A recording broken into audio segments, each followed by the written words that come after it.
About a month ago, we went to the park as a family. Just a regular afternoon out to get the kids' energy burned off. They were running around, laughing, doing everything kids do, but then my son Tom came back with this small, weathered teddy bear. He said he found it by the swings. His sister Lily thought it looked creepy, said it smelled funny. I took a look at it, and I'll admit, it wasn't the friendliest looking toy. It was old, and something about its little beady eyes. But Tom loved it right away. He clung to it like he'd had it forever. From that day, he wouldn't go anywhere without that bear. Named it Buddy. You'd think it was a family member with how he acted around it. At first, it was kind of cute, honestly. But things changed over the next few days. He stopped playing with his other toys. He barely wanted to talk to us. If he wasn't holding the teddy, he'd go looking for it, frantic and upset. When he did have it, he'd sit for hours, just staring at it or whispering things I couldn't quite catch. The first time I noticed something was really strange. It was a week later. I passed his room and heard him talking, more than just that usual mumbling he did with his toys. This time he sounded like he was having a conversation. I figured he was just lost in his own imagination. Lily heard it too. She started to come to me at night, saying Tom was talking to someone in his room and that she could hear the other one answering back. I didn't know what she meant, and I didn't want to put too much thought into it. I tried telling her it was all pretend, just a game, but she stopped going near his room, stopped wanting to play with him or even be around him when he had that bear. We thought she was just being her sensitive self. But then Tom started changing in ways I couldn't ignore. He became more demanding, insistent that he needed to be left alone with Buddy. His sleep started to change too. He'd be up at all hours, muttering, laughing in this low, unfamiliar tone. Sometimes he'd just sit there in his bed, staring at nothing, the bear tucked in his arms like they were sharing some kind of inside joke.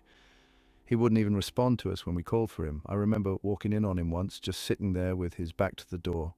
I knew he'd heard me, but he didn't react. Lily kept saying she could hear the bear talking to him, that it was telling him things. At first I ignored it. Then one night she came into our room sobbing, saying that Buddy had told Tom he needed to leave. He has to go with Buddy, she kept repeating, over and over. A few days after that, Tom started saying the same thing. I need to go with Buddy. He'd say it so calmly, like it was the most natural thing in the world. No amount of reasoning, no attempts to distract him made a difference. He was dead set on it. He said it like it was already a plan, something he'd already decided. My husband thought it was just a phase, some strange game he'd concocted with his new friend. But Lily, she was terrified. She stopped sleeping in her room altogether. Then one night, Tom disappeared. We were careful, locking doors, checking the windows, but it didn't matter. He was just gone. There was no sign of a struggle, no sign that anyone had come in, just his bed empty, the window still locked from the inside. And Buddy, that bear, was nowhere to be found. We searched for days. The police were involved, of course, but nothing turned up. The strangest part was that whenever I tried to ask Lily about it, she'd shut down completely. I'd catch her whispering to herself, asking things like, "Are you still there, or did you take him away? It's been weeks now. I don't sleep much anymore." Lily won't go near the park. She barely even talks to me. Sometimes late at night, I still hear her murmuring, asking questions I don't want to understand. And just the other night, I thought I heard something else in the house. A faint sound, almost like a child's laughter, but hushed, like it was coming from somewhere just out of sight. I've considered moving, getting out of here, but something keeps me from leaving. I find myself hoping Tom will just walk through the door, like he's been out playing this whole time. I've worked maintenance on the London Underground for over a decade now, mostly night shifts, cleaning up, repairing minor issues, doing the thankless work that keeps the place running smoothly. The tunnels have always been eerie in their own way, sure, but after so long you get used to the emptiness, the silence, the sounds you know are just creaks from old pipes or the rattle of distant trains. Last week, though, something happened that I can't shake. I don't know how to describe it exactly, but it's the kind of thing that makes me not want to go back to the tunnels. It was the middle of my shift. Around 3 a.m. I was working alone that night, which isn't unusual for us. I was in one of the deeper sections of the central line, the kind of stretch that rarely sees anyone besides people like me. I was checking up on a row of lights that had gone out when I spotted something further down the tunnel, a figure. My first thought was that it must be another one of the homeless guys who sometimes wander down from the platforms above. We're not supposed to let anyone down there, but we'll find people sometimes. I called out to him, hoping he'd just turn around and go back, but he didn't move. He stood there just watching. He was tall, but he looked thin, like his clothes were hanging off him. When I took a few steps toward him, he finally moved. But it was strange, a sort of gliding walk, a few jerky steps that seemed to cover more ground than they should. He started going further down the tunnel toward the bend that curved out of sight. I picked up my pace, calling out again. He was moving fast, but I kept after him, thinking I'd just tell him he had to leave. But he slipped around that bend before I could close the distance. I followed, shining my torch down the stretch of tunnel, but there was nothing there. The tunnel was empty. Now I know that place like the back of my hand. There's no alcove or niche there, no way to hide. Not unless he'd somehow managed to run hundreds of meters in silence. But there was no sound, no footsteps, no scuffle of movement, just the quiet drip from the pipes above. I stood there for what felt like ages, just staring down the empty tunnel, trying to make sense of it. I shone my torch along the walls, checked every possible place he could have gone, but it was just me down there. I started to turn back, chalking it up to fatigue. But then I noticed something on the ground where I'd seen him. A single dark smudge on the tunnel floor. A faint mark in the dirt, almost like a shadow had melted into the stone. It wasn't oil, wasn't anything that made sense. And as I looked closer, it seemed to stretch, fading into the darkness as if it had just disappeared. I went back to my rounds after that, but every time I glanced down the tunnel, I thought I saw a figure there, standing just out of reach of my light, slipping around another corner whenever I moved closer. But whenever I rounded the bend, the tunnel would be empty. It happened 3 more times that night, just glimpses, just flashes. By the end of my shift, I could hardly bring myself to look down the tunnels at all. Now I can't shake the feeling that whatever I saw wasn't supposed to be down there. I tried telling my supervisor, but he just gave me this blank look. I know what I saw. This happened 2 nights ago, and I can't shake the feeling that it isn't over. My parents had gone out for a dinner date, so I was left babysitting my little brother, Ryan. He's 7, full of energy, never really likes to sit still. So I wasn't expecting a quiet night. He'd run from room to room, playing with his toys, shouting out for me to look at whatever new thing he'd imagined. It was a typical night, honestly, nothing out of the ordinary. I'd settled down on the couch with a movie, keeping an eye on him as he dashed around the house, his usual routine. Maybe an hour into it, Ryan had wandered off toward the back room. I could still hear him chatting to himself, making up some story about the bad guy he was pretending to be. Then all of a sudden his voice stopped. There was just silence. I started to call out to him, annoyed more than anything, when he let out this scream. It wasn't a playing kind of scream, it was a terrified scream. Within seconds he was back in the living room, face white, his eyes wide and panicked, shaking so hard he could barely get the words out. He said he'd seen someone outside the back room window. My stomach sank. I wanted to tell him it was probably just his imagination, but he looked so genuinely terrified that I couldn't ignore it. I went to check, hoping that he'd just been spooked by his own reflection or something. But when I got there, I saw a handprint smeared right in the middle of the glass.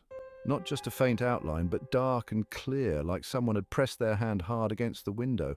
I remember feeling this chill ripple through me, like every instinct was telling me to get out. I didn't even look around the rest of the room. I grabbed Ryan and went straight to my parents' bedroom, the only room in the house with a lock. We shut ourselves inside, and I started frantically searching my pockets for my phone, only to realize I'd left it downstairs. That's when the banging started. It wasn't on the back door like I'd expected. Instead, it was the front door, this loud, angry pounding that echoed through the whole house. Whoever was out there wasn't trying to be subtle. The hits were so hard I could feel the door frame rattling all the way upstairs. Then came the thudding, like they were throwing their whole body against the door, trying to break it down. Ryan was clutching me, practically hyperventilating, and I was just trying to keep my own breathing steady. I remember wishing I could reassure him, but I didn't know what to say. The banging stopped, and then we heard creaking. The faint sound of footsteps moving slowly and heavily through the downstairs hallway. Each step echoed, and I could almost picture someone making their way up the stairs, coming closer. I looked at the window. It was the only way out. It was a second-story drop, but at that point I was more afraid of what was just outside the door. I helped Ryan climb out first, carefully guiding him down, then followed. Just as I got my last foot out, the banging on the bedroom door started. That door didn't have much of a lock, and I could feel it shake, hear the wood splintering as whoever was on the other side hit it over and over. We didn't wait around to see what would happen. We went straight to the neighbors, my heart racing the whole way. I didn't look back, and Ryan was crying so hard he could barely walk. The neighbors let us in right away and called the police. We waited, watching our house from their front window, every second feeling like an eternity. When the police finally showed up with my parents right behind them, they searched the house and the yard, but they didn't find anyone. There were no signs of anything missing or moved. Just that one handprint on the window, dark and smeared, still there as clear as ever. The police couldn't match the prints to anyone. Knowing that the person is still out wandering around scares me. I don't want to live here anymore. Hopefully we will be moving soon. I matched with a guy on a dating app. He seemed great, funny, charming, and yes, really good looking. He messaged me first and we hit it off right away. There was something so warm and natural about our chats that I actually felt excited, which doesn't happen often for me. After a few days, he suggested meeting up. I figured it was harmless. I knew the spot he'd picked well, it was close to where I lived, and it was public. When I got there, I was a little early. I waited outside, checking my phone and reading back through our messages, getting a bit nervous but mostly hopeful. Then, after a few minutes, I noticed someone coming toward me from across the street. He paused at the edge of the light, hovering in the shadows. But he said my name. I remember standing there, feeling like my feet were glued to the ground. He didn't look anything like the guy in the pictures, not even close. This man was older, maybe by a couple of decades, with a weathered face and a shaved head. His clothes looked like they didn't belong to him, as if he'd thrown on someone else's idea of a first date outfit. I could barely make out his eyes in the dim light, but they were locked on me with this strange, blank intensity. I forced myself to stay calm, gave a quick excuse, said I had to go. He started asking questions, personal ones, things about where I lived, where I liked to spend time. Every step I took backward, he took one forward, not breaking eye contact. I told him I was leaving and turned to walk down the street toward a nearby bar. He followed, quiet, close, his footsteps quickening every time I sped up. I glanced back and he'd gotten closer than I'd realized, staring at me. My heart was pounding by then, and the only thought I had was to get out of sight, to get away from that gaze. I got to the bar, practically ran inside, hoping the crowd would keep him out. But as I wove my way through people, I saw him slip in after me, scanning the room, looking for me. I ducked around a few people, moving to a darker corner. I waited there, just long enough to watch him searching. Eventually, he gave up and left, but I stayed for a while after, just to be sure he was gone. When I finally felt safe enough to leave, I went straight home, triple-checked all my locks, shut every curtain, and deleted the app. I felt like I was trying to erase every trace of myself from him, from the app, like I could somehow disappear out of his reach. The next morning, I left for work, feeling a bit shaken but telling myself it was over. But as I stepped out, I saw a small note on the ground, right in front of my door. Just a folded piece of paper, sitting there like it was waiting for me. I picked it up, already feeling the unease settle back over me. Inside, in small, cramped handwriting, were just a few words. Can't wait for our next date. I've gone fishing every Sunday morning at the same lake for as long as I can remember. It's a tradition. No one really joins me, not even my family. It's my time to get away, clear my head, and just enjoy the quiet. Last weekend, though, something happened that I still can't explain. I'd rowed out to the middle of the lake around dawn. The water was calm, the sky just lightening, and everything seemed normal. For the first hour or so, I hardly even noticed the passing of time. But as I cast my line again, something strange caught my eye. There were lights up in the sky, just faint points like stars, except they were moving, weaving together, closer and closer. It didn't look like any kind of aircraft I'd ever seen. As I sat there, transfixed, the lights started to descend, hovering over the lake directly above me. They hung there, silent. I felt a rush of cold, and suddenly everything was blindingly bright. It was as if I'd been swallowed by the light itself. That's the last thing I remember. The next thing I knew, I was lying on the shore, face down in the cold sand, completely disoriented. My body ached, like I'd been dropped from a height, and I had this splitting headache that hits deep behind the eyes. I sat up, feeling groggy, barely able to process where I was. When I looked around, I saw that it was dark.